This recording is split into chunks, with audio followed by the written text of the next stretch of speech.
wabarakatuh. Kaum intelektual adalah kaum terpelajar dan merupakan pemikul beban yang besar atau semua yang terlibat dalam profesional dan serta yang terlibat dalam pekerjaan mental. Kaum intelektual bisa disebut sebagai kaum yang memiliki pendidikan yang lebih tinggi yang menggunakan akal pikiran. Penelitian ilmiah menuntun mahasiswa untuk berpikir secara intelektual organik. Dengan berpikir secara ilmiah yang akan menciptakan sumber daya manusia yang berkualitas dan jauh dari sikap plagiat. Unit Kegiatan Mahasiswa Pusat Kajian Ilmiah Mahasiswa merupakan organisasi internal kampus yang fokus mewadahi minat dan bakat mahasiswa di bidang kajian dan penelitian. UKM Puskima didirikan pada tanggal 23 Desember 2012 yang berasaskan kekeluargaan dan memiliki prinsip pengetahuan, penelitian, dan pengabdian.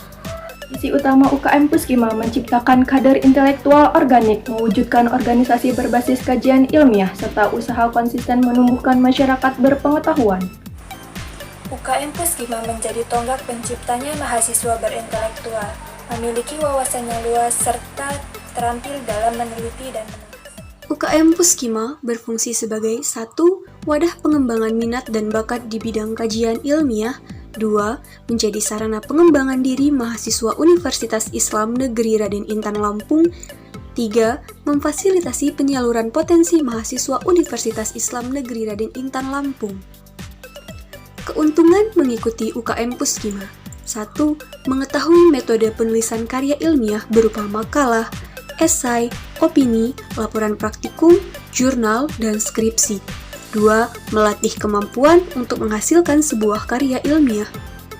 Dan yang ketiga, mendukung mahasiswa untuk mempersiapkan diri dalam memenangkan kompetisi karya ilmiah. Di UKM Puskima, mahasiswa belajar metode penulisan karya ilmiah berupa makalah, esai, opini, laporan praktikum, jurnal, dan skripsi. Sehingga melatih kemampuan untuk menghasilkan sebuah karya ilmiah. Selain itu, di UKM Puskima kita belajar berdiskusi, public speaking, bedah buku, menulis, debat ilmiah, orasi ilmiah, dan lain-lain. Dalam kesempatan ini, saya ingin membahas tentang buku yang ditulis oleh Karen Armstrong yang berjudul Islamophobia.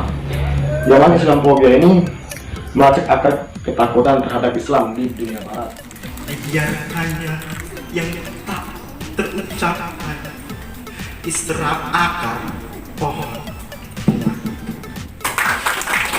Kami, mahasiswa Indonesia bersumpah bertanah air yang satu, tanah air tanpa penindasan. Hidup mahasiswa! Tugas pokok dari bidang kajian, yaitu yang pertama, meningkatkan kemampuan intelektual kader UKM Puskima. Yang kedua, mengadakan kegiatan kajian ilmiah, baik internal maupun eksternal kampus loh. Yang ketiga, sebagai wadah untuk meningkatkan kemampuan intelektual kader UKM Puskima. Luar biasa bukan? Bidang pustaka adalah bidang berkaitan dengan perpustakaan. Bidang ini bertanggung jawab dalam menyediakan referensi dan buku-buku yang akan dikaji bersama-sama dengan kader UKM Puskima lainnya. Bidang ini juga berperan sebagai wadah untuk meningkatkan intelektualitas para kader dan menambah wawasan para kader dengan cara membaca buku, lalu mendiskusikan buku tersebut, dan akhirnya kita kaji bersama-sama. Bidang kaderisasi adalah bidang yang mempersiapkan calon-calon untuk melanjutkan tongkat estafet perjuangan organisasi, pembentukan karakter, menumbuhkan aspek kepribadian yang lebih bijak, dan pemahaman nilai-nilai kemanusiaan. Bidang GA sendiri mempunyai beberapa tugas pokok. Yang pertama, mencatat barang-barang UKM dan keluar masuknya barang. Yang kedua, mengaktifkan surat menyurat UKM dan surat undangan UKM lain. Yang ketiga, surat pinjam meminjam barang-barang UKM. Bidang dana dan usaha adalah bidang yang menjadikan suatu wadah kegiatan dalam mengembangkan kreativitas dan keterampilan mahasiswa untuk selalu berkarya. Bidang riset dan teknologi. Yang pertama, mengelola dan mengembangkan teknologi informasi untuk publikasi informasi, misalnya membuat atau mengisi konten sosial media. Yang kedua, menyampaikan dan mempublikasikan informasi kegiatan UKM Puskima. Yang ketiga, penataan jalur komunikasi intra dan ekstra kampus. Salam Puskima.